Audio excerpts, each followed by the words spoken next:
ये है भारत की वो 5 मुस्लिम महिलाएं जिन्होंने भारत की आजादी के लिए अपना सब कुछ कुर्बान कर दिया। इन मुस्लिम महिलाओं ने भारत के लिए जो किया वो आज तक कोई नहीं कर पाया। भारत को आजादी दिलाने और उसे ताकतवर बनाने में इन मुस्लिम महिलाओं का बड़ा योगदान रहा। भारत की आजादी में योगदान देने वाली मुस्लिम महिलाओं की लिस्ट में पहला नाम आबादी बानो बेगम का आता है। इन्हें दुनिया बी अम्मा के नाम से भी जानती है।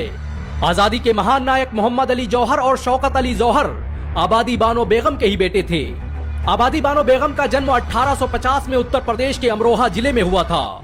इनके पति अब्दुल अली खान रामपुर रियासत के वरिष्ठ अधिकारियों में से थे, लेकिन अचानक हुई उनकी मौत ने सब कुछ बदल कर रख दिया। अब्दुल अली की मौत के बाद आबादी बानो बेगम ने अकेले दम पर अपने 5 बच्चों को पाला पोसा और फिर उन्हें देश की आजादी के लिए वक्फ कर दिया। आबादी बानो बेगम पहली भारतीय मुस्लिम महिला थी जिन्होंने सक्रिय रूप से राजनीति में हिस्सा लिया और भारत की आजादी में निर्णायक भूमिका निभाई। इन्होंने 1917 में अंग्रेजों के खिलाफ सबसे ज्यादा पैसे दान किए और 1920 में खिलाफत आंदोलन का नेतृत्व किया। अंग्रेजों ने जब एनी बेसेंट और मौलाना मोहम्मद अली जौहर और शौकत अली को गिरफ्तार करके जेल भेज दिया तो आबादी बानो बेगम ही वो महिला थी जिन्होंने बाल गंगाधर तिलक के साथ मिलकर आंदोलन चलाया। कहा जाता है कि आबादी बानो बेगम की नमाजें कभी कज़ा नहीं होती थीं। वो भरे आंदोलन के बीच भी इबादत के लिए वक्त निकाल लेती। उनके द्वारा अखिल भारतीय मुस्लिम लीग के अधिवेशन में दी गई स्पीच आज भी सबसे खतरनाक स्पीच मानी जाती है। महात्मा गांधी के सामने दी गई इस स्पीच ने पूरे अंग्रेजी साम्राज्य की जड़ें हिला दी थी। भारत की आजादी में योगदान देने वाली महिलाओं की लिस्ट में दूसरा नाम बीबी अब्दुल सलाम का आता है। इनका जन्म 1917 में पटियाला के मशहूर जमींदार अब्दुल माजिद खान के यहाँ हुआ था। इन्हें महात्मा गांधी की बेटी के नाम से भी पुकारा जाता है।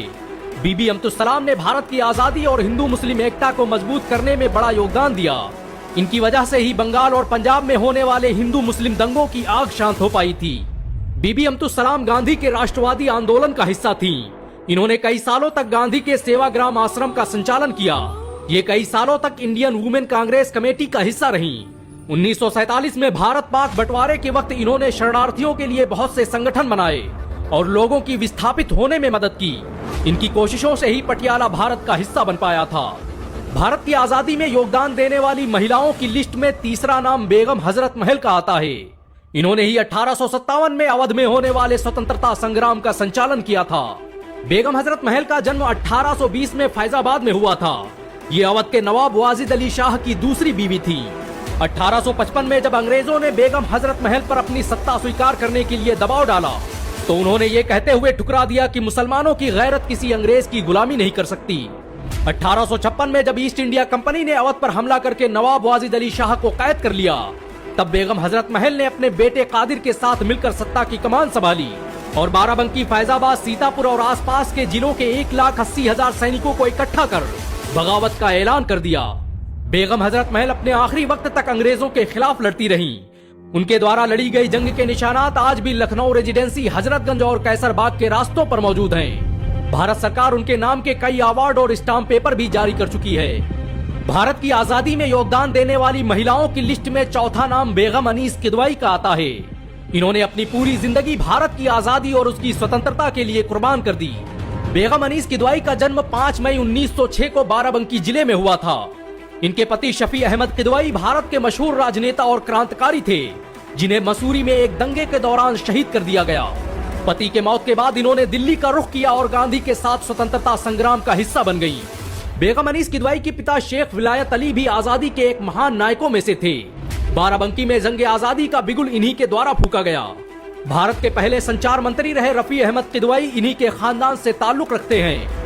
ये वही रफी अहमद किदवाई थे जिनकी मौत पर मौजूदा प्रधानमंत्री जवाहरलाल नेहरू खुद बाराबंकी आए और उनके गांव मसौली में तदफीन में शामिल हुए। बेगम अनीस किदवाई ने 1956 से 1962 के दरमियान कई सालों तक राज्यसभा सांसद के रूप में अपनी सेवाएं दी। उन्होंने आजादी के बाद बहुत से राहत शिविर स्थापित किए जिनके द्वारा लाखों गरीबों की मदद की गई। भारत की आजादी में योगदान देने वाले महिलाओं की लिस्ट में 5वां नाम बेगम निशातुन निसा मोहानी का आता है। ये भारत के मशहूर क्रांतिकारी और इंकलाब जिंदाबाद का नारा देने वाले हसरत मोहानी की बीवी थीं। इन्होंने बाल गंगाधर तिलक के साथ मिलकर कई विद्रोहों का कामयाबी से संचालन किया। बेगम निशातुन निसा का जन्म सन 1884 में मोहान में हुआ था। ये 1920 में शुरू होने वाले खिलाफत आंदोलन का प्रमुख महिला चेहरा थी। इनके पिता सैयद शबीब मोहानी ने भी भारत की आजादी में बढ़ चढ़कर हिस्सा लिया। भारत में जब बहिष्कार आंदोलन की नींव पड़ी तो निशातुन्निसा वो पहली भारतीय महिला थी जिन्होंने अंग्रेजों के विरोध में भारत के पहले खादी स्टोर का उद्घाटन किया और अंग्रेजी सामान का बहिष्कार करने की रणनीति बनाई। ये कई सालों तक भारत के मशहूर अखबार उर्दू ए मोहल्ला की प्रकाशक रही। इन सब के अलावा ऐसी बहुत सी मुस्लिम महिलाएं हैं जिन्होंने भारत की आजादी और उसकी अस्मिता के लिए अपना सब कुछ कुर्बान कर दिया। सच तो यह है कि भारत की आजादी मुसलमानों के बगैर मुमकिन न थी।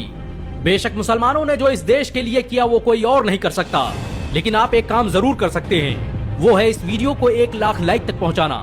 अगर एक मुसलमान होने के नाते आपको